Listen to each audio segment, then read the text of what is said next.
Todas las citas que el pastor ha presentado son para convencernos de que no solamente la obra organizada puede hacer uso del diezmo. Creo que eso está claro en la mente de todos nosotros, que la obra de sostén propio también tiene derecho al diezmo. Este no es el punto que estamos discutiendo. El punto es, en la obra de sostén propio, porque ya no estamos en la organización, ¿cómo vamos a administrar los diezmos? Se los vamos a dar directamente. Hay casos a ministros que Elena de White los mandaba directamente. Pero el Señor le indicó a ella que esa era su obra, decía la cita. ¿Okay? Esa era su obra, el Señor le dio esa instrucción. La otra manera es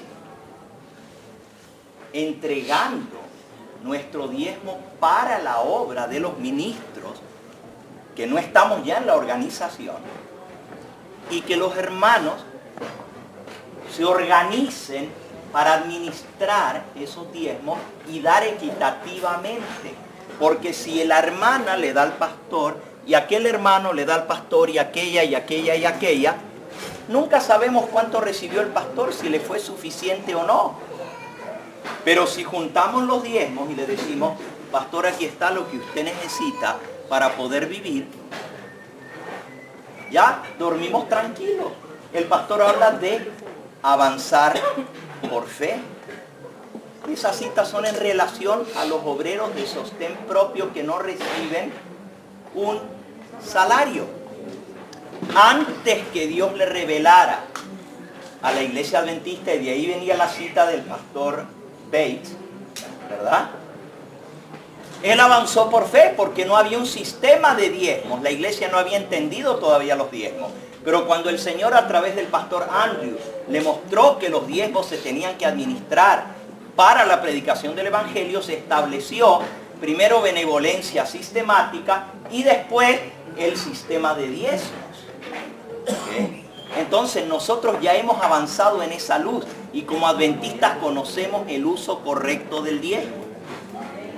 Y como adventistas del séptimo día debemos utilizarlo de acuerdo a las instrucciones que Dios nos dio para el ministerio. Las dos citas, por ejemplo, que el pastor utilizó sobre los médicos misioneros, ambas citas decían, un ministro que es a la vez médico misionero puede recibir del diezmo. Y estaba hablando en las dos citas de ministros que son más efectivos si estudian como médicos misioneros. Y la segunda cita, que él aplica a sostén propio, varias de las citas, aunque él las ponía del lado de sostén propio, tenían que ver con la organización también. Hay varias de esas citas que no eran solo de sostén propio. Él estaba haciendo una diferencia entre sostén propio y entre organización. Nosotros ya no estamos del lado de la organización, estamos del lado del sostén propio. Así que todas las instrucciones del Señor se aplican para nosotros. Y aún la cita de la obra de sostén propio, que un ejército tiene que estar bien organizado y no podemos actuar independientemente, era para los obreros de sostén propio esa cita. Y eso significa que tenemos que tener algún tipo de organización, y eso es lo que dice la mensajera del Señor. Algún tipo de organización para poder sostener a nuestros ministros. A eso es lo que yo me refiero. Yo estoy totalmente de acuerdo con todas las citas que el pastor presentó. La obra de sostén propio tiene el mismo derecho que la obra organizada para recibir los diezmos. Nosotros estamos de este lado de la obra, del sostén propio. La pregunta es cómo los vamos a administrar. ¿Los vamos a administrar dándoselos directamente a los pastores que ya sabemos quiénes son? ¿O vamos a hacer un paquete completo? Porque ya sabemos que ellos tienen sus necesidades y les vamos a dar lo que ellos necesitan para que ellos tranquilamente puedan desempeñarse y cubrir sus gastos. Y cuando hay algún gasto especial, pues también para eso, para las campañas evangelísticas. Yo les digo cómo nosotros lo hemos hecho. Las iglesias que forman parte del sostén propio en una zona, las citas del abuso de la organización y que unos pocos mantengan el control de todo, claro que estamos en contra de eso. Nosotros no estamos hablando de formar una organización y que unos pocos dirijan y que ellos decidan lo que se va a hacer con el dinero. Estamos diciendo que cada campo local, en cada lugar donde están 5, 3, 4 grupos, se unan, aúnen esfuerzo para poder avanzar más rápido. Eso es lo que Dios quiere que hagamos, que trabajemos unidos. ¿Y dónde se ve la unión? A la hora de la hora, en el dinero se ve la unión. Si no estamos unidos en el dinero y cada cual decide y jala por su cuenta, realmente no hay unión, aunque de boca digamos que estamos unidos. A la hora de esto no hay unión. Entonces, si vamos a estar unidos, tenemos que estar unidos en ese nivel también. No de decir, aquí hay una organización y todo va a ir para allá, como fue el abuso que se hizo en la organización. Eso es un abuso. Y eso no funcionó. Lo contrario a eso es la obra de sostén propio. Ni aún la hermana White, fíjense lo que ella hacía en el sostén propio. Varias hermanas, dice ella, le daban los diezmos a ella y ella los administraba. Pagaba pastores de sostén propio, les daba un recibo a las hermanas que le habían dado el diezmo y luego les informaba cómo se había usado el diezmo. ¿Por qué no les dijo ella, ustedes encárguense de darle a quienes ustedes quieran? ¿Por qué recibió el diezmo de las hermanas?